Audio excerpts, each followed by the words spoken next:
Good evening, good afternoon, good morning, VC.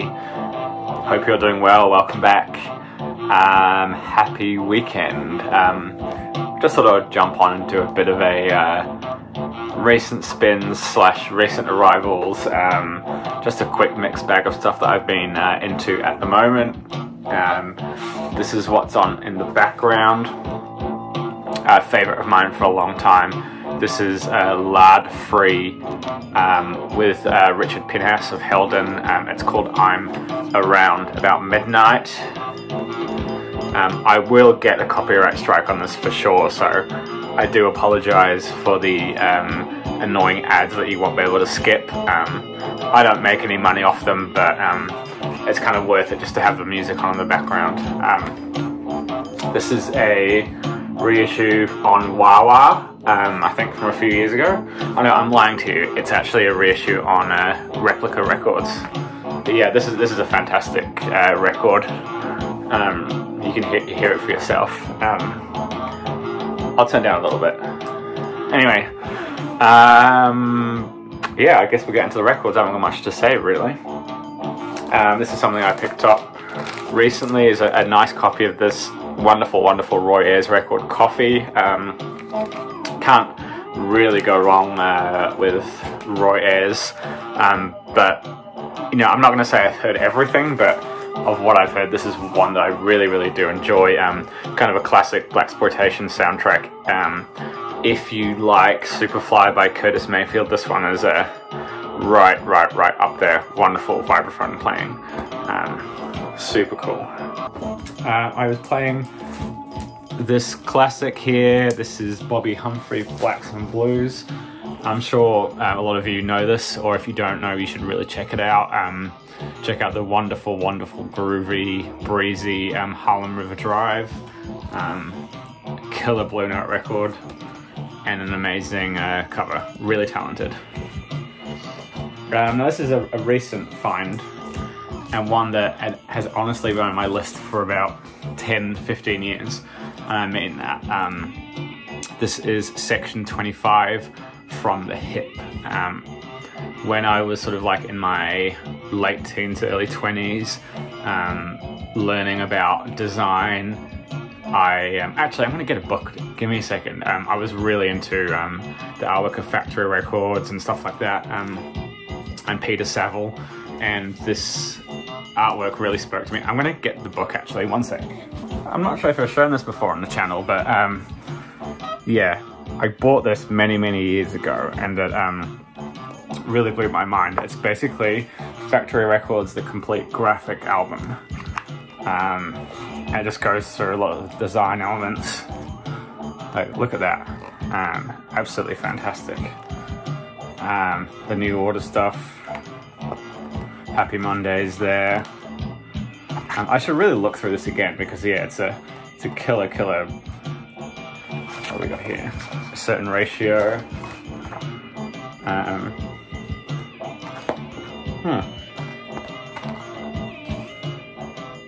Interesting. Yeah. Anyway, so it goes right through from the early to the late stuff. Fantastic. But this album almost like predates like dream pop, or even predates shoegaze in some parts. It's probably more closer to synth pop in certain parts, but it's a favorite of mine and I've wanted to copy forever. It's not overly expensive or overly rare, but I just hadn't seen a copy in the wild. Yeah, with wonderful factory designs. Yeah, if you don't know it, check it out. I think it's really fantastic. Sip of water. So we've got those three. This is En Route by the Misha Panfilov sound combo. An artist that I've talked about and a group I've talked about quite a few times on the channel. This one is a repress, I think, but it originally came out in 2017. This is right up there with my favorite releases that I've heard from Misha and related bands. Fantastic, groovy, funky, happy, fun, joyous.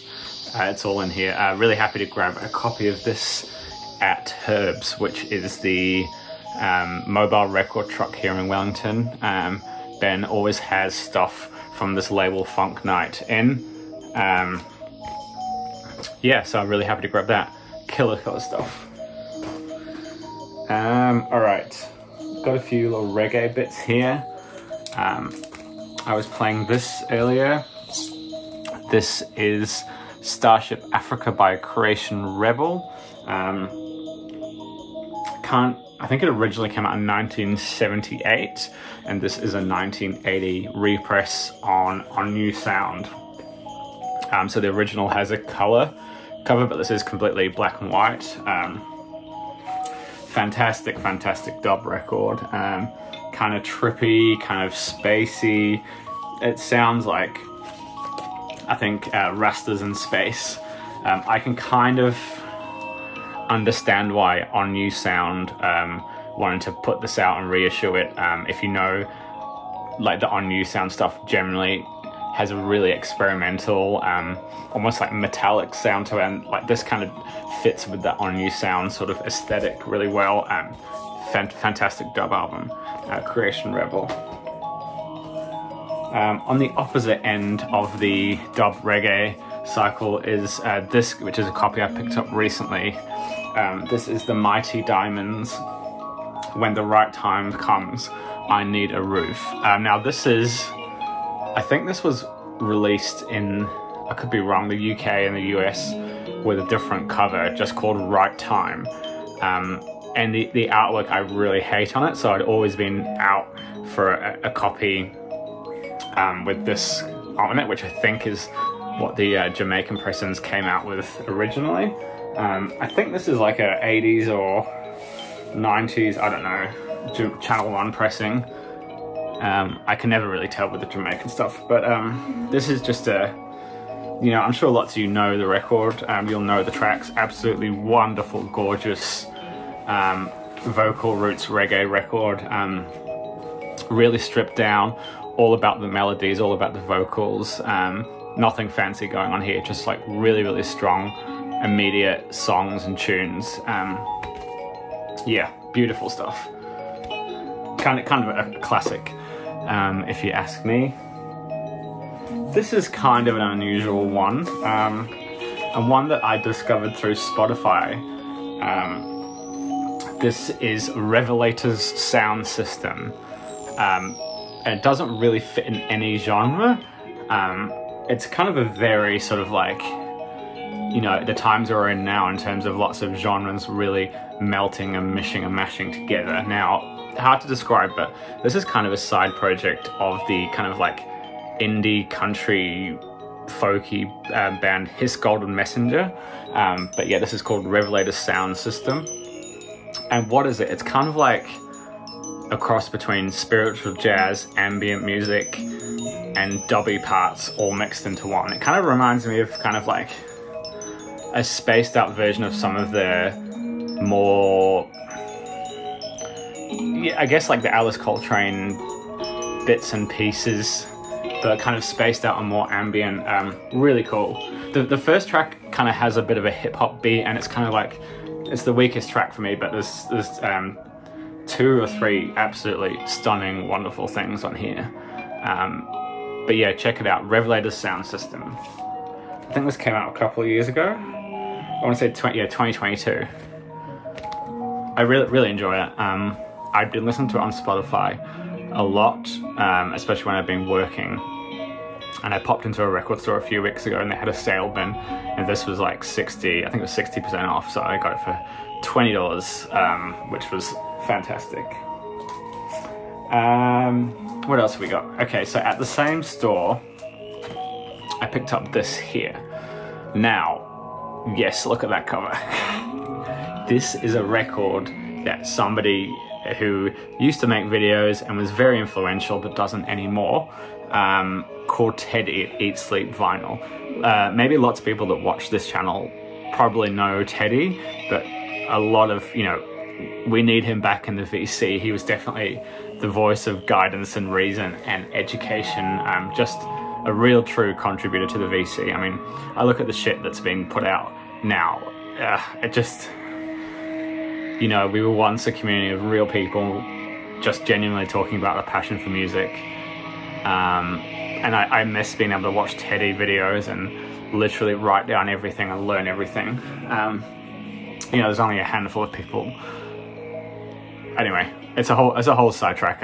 I just don't engage with a lot of the crap that seems to go on in you know, the clickbait videos these days, and the terrible titles, and the people comparing pressings of stuff with like really shitty systems.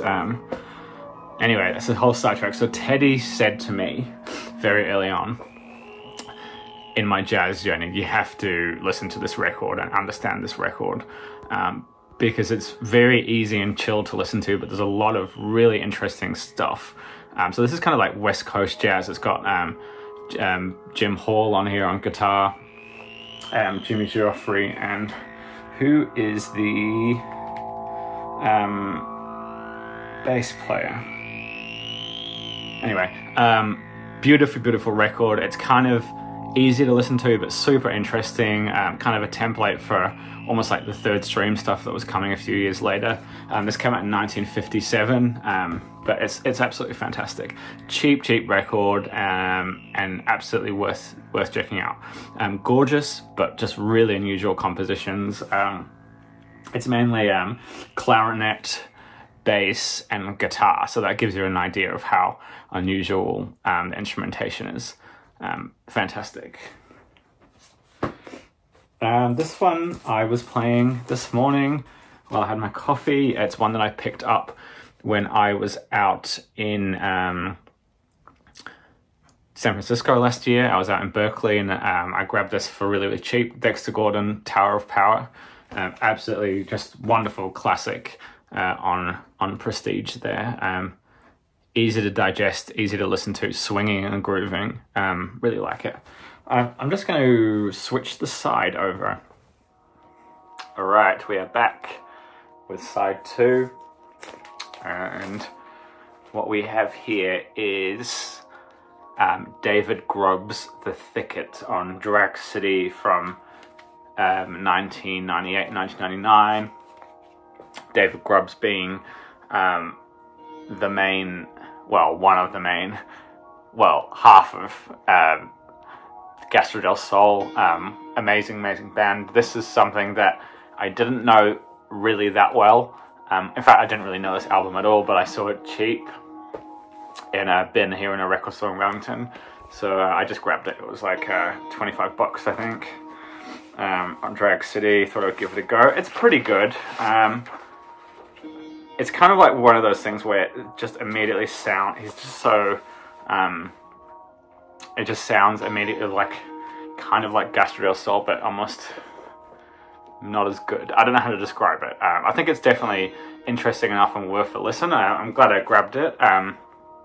But you know, if I'm going to this section of the collection, I would pick out a Gastro del Sol record over this one any day. But yeah, this is The Thicket. Yeah, I pulled out this absolutely classic 4AD EP. This is A Arcane Lolita. I was just revisiting them last weekend, and I kind of forgot how, I should say EP, but I guess it's a single actually. I forgot how amazing this band is, and a band that I do truly love, and I probably will always be a favourite band of mine. You know, again, proto dream pop, proto shoegaze, really interesting. Yeah, this is a fantastic track, Lolita. If you like Cocteau Twins and shoegaze music, check them out. What else have we got? Oh yeah, this gets a bit fun. This is a quite hard to find Flying Nun record called Goblin Mix. Now this is members of the 3Ds before the 3Ds. Just 2 tracks on each side. Yeah, I grabbed this pretty recently. Wonderful. Just almost like what you would think of if you thought of like classic Flying Nun. I know there's lots of different music within Flying Nun, but this is definitely kind of a jangly, a little bit shambolic, very kind of like studenty, amateur, but kind of charming and fun. Yeah, I do really enjoy this, but the last track especially kind of gives you a clue of where they're heading in terms of the 3Ds. Some great guitar playing on here. I really like this. It's really a really fun record. And while I was listening to it, the cover really reminded me of this cover here. The Specials Ghost Town, so I gave that a spin. I hadn't heard it in a long time. Fantastic artwork. And then coincidentally the same day I was in the bookstore and I found this, which is a new book that just came out called Too Much Too Young, the Two-Tone Record Story, which I haven't started yet, but I'm very excited to stick my nose into this and learn a lot more about the two-tone label, because I know the artists and I know a lot of the music, but just to get the story behind it, especially, you know, Rude Boys, Racism and the Soundtrack of Generation, that stuff I think will be really fascinating. But yeah, I've got so many books at the moment I'm trying to get through. Some really amazing music books I'm kind of reading at the moment, but I'm guilty of like splitting between 3 or 4 books and I'm not really making any progress kind of on any of them. Yeah, okay, so we've got a few more. These are some random things that I was playing last night. This is Homebrew, a really classic New Zealand hip-hop record. Very political, very culturally important to New Zealand. I don't know how well it will translate to people from around the world, but it's a favorite hip-hop record of mine. This one, really tough listen, but amazing when you're in the mood. This always reminds me of a good friend of mine, Dave Belson. Owns a record store now. Used to make VC videos. Fantastic. Needed something a bit chill, so I went with this kind of all-time classic that everybody should own or at least hear, of Ethiopian jazz. Haliu Mergier, absolutely, yeah, just an essential record that you can still get. This is the reissue. You can still get really cheaply and easily. Please check this one out if you don't know it. Then I thought I'd go back to my roots a bit and pull out a record I used to love when I was a lot younger, and I still love it to this day. FunHouse by Iggy, or the Stooges, I should say. I mean, all absolutely classic tracks. I don't need to say too much about this, but I kind of forgot how much I love this record. I don't play it at all, anywhere near like where I should play it. But yeah, there we go. That was all really, just a mixed bag of stuff that I was playing. Yeah, that's it. Hope you're all having a good weekend. I will talk to you soon.